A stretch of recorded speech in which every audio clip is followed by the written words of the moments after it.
لولا أن تدفعوا لدعوه الله أن يسمعكم من عذاب القبر أسمعوا منه রাসূল পাক সাল্লাল্লাহু আলাইহি সাল্লাম বললেন, যদি এই বই না থাকতো তোমরা মানুষকে কবর দিবা না।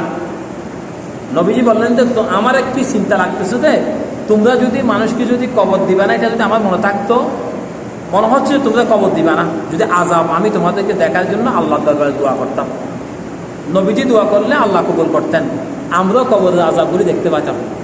তা আমি কি চাইবো আমার বাবা যেখানে কষ্ট পাচ্ছে সেখানে কি আমার বাবাকে আমি পাঠাবো? আমার অন্যতাকে নবুজম ভালো হতা আর বাপে যারা শাস্তি পায় কষ্ট পাইব, এটা আর বাপে দেখছুম না দেখছুম ভাল্লা অন্যতা দিয়াইবেন ভালো নামাজ বন্ধু নয় দিয়াইবেন দিন হইবেন এত লাখ কবর আজাফি আন ফাইব দে ইয়ান আয় দেখতাম তা আর বাপদা কবর নদীম দিলে একটা বৈধ নদী না দেখতো ওটা আর প্রত্যেক উম্মতরে দেখি বললাম এই ব্যবস্থা করে দিতাম। তাহলে কবর আযাব অত্যন্ত কঠিন এবং ভয়াবহ। নবীজি দোয়া করতেন, আল্লাহুম্মা ইন্নী আউযু বিকা মিন আযাবিল কবর। নবীজি দোয়া করতেন, আল্লাহ আমাকে আযাব কবরের আযাব থেকে মুক্তি দান করেন। আচ্ছা, নবীজিকে কি আযাব দিবে নাকি আল্লাহ? দিবে না। এটা অর্থ এরকম বললে ভুল হবে। আল্লাহ রাসূল পাক সাল্লাল্লাহু আলাইহি সাল্লাম আল্লাহর কাছে দোয়া করছিলেন, আল্লাহ আমার উম্মতকে আমি এটা শিক্ষা দিচ্ছি, হে উম্মত তোমরা আল্লাহর কাছে মিন আযাবিল কবর আযাব থেকে কবরের আযাব থেকে বাঁচার জন্য আল্লাহর কাছে দোয়া করো। ওই যে প্রথমে বলছিলাম নবী হচ্ছে আমাদের শিক্ষক, নবীজি শিক্ষা দিচ্ছে এই উম্মত তোমরা আল্লাহর কাছে দোয়া করবা কবরের আযাব থেকে বাঁচার জন্য। কোথার থেকে? কবরের আযাব থেকে। এরপরে আযাবুল কবরে হাক্কুন, কবরের আযাব সত্য। আযাবুল কবর বুখারীর হাদিস, প্রত্যেকটি হাদিসের নাম্বার আছে।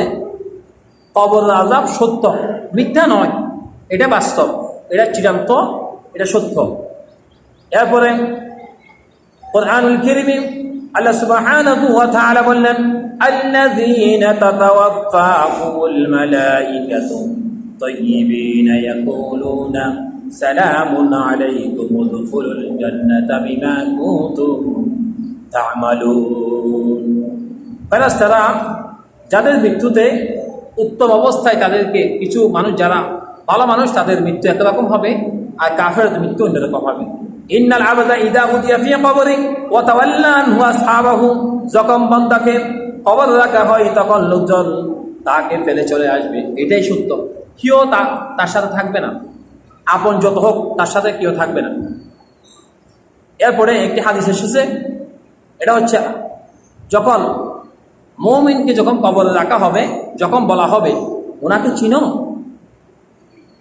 ফেরেশতা জিজ্ঞেস করবে ওনাকে চিনো, তাই মুমিন বান্দার জবাব দিয়ে দিবেন, আশহাদু আন্নাহু আবদুল্লাহি ওয়া রাসূলুহু, আমি সাক্ষ্য দিচ্ছি উনি হচ্ছেন আল্লাহর বান্দা এবং রাসূল।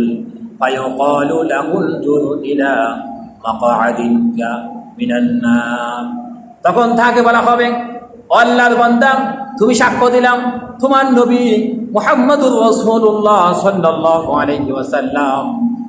ফায়াকালু লাহুল জুর ইলা মাকআদিকা মিনান নার, জাহান্নামের দিকে তুমি তাকাও। হইতাছ তুই জাহান্নামের দিকে কেন আছ?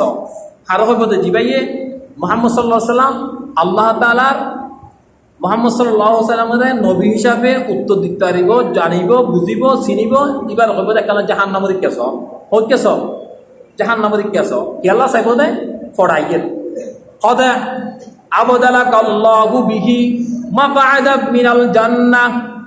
এরপরে বান্দা এবার হইব দেখি তোমার চাইলে আল্লাহ জাহান্নাম দিক দেখতো, ও দেখতে লাগতো দে ইয়ান দিক দেখতো, ইয়ান নদী মাকআদান মিনাল জান্নাহ, আল্লাহ তোমারে এই জাহান্নামের বিনিময়ে জান্নাত দান করছে। সুবহানাল্লাহ, কি দান করছে রে?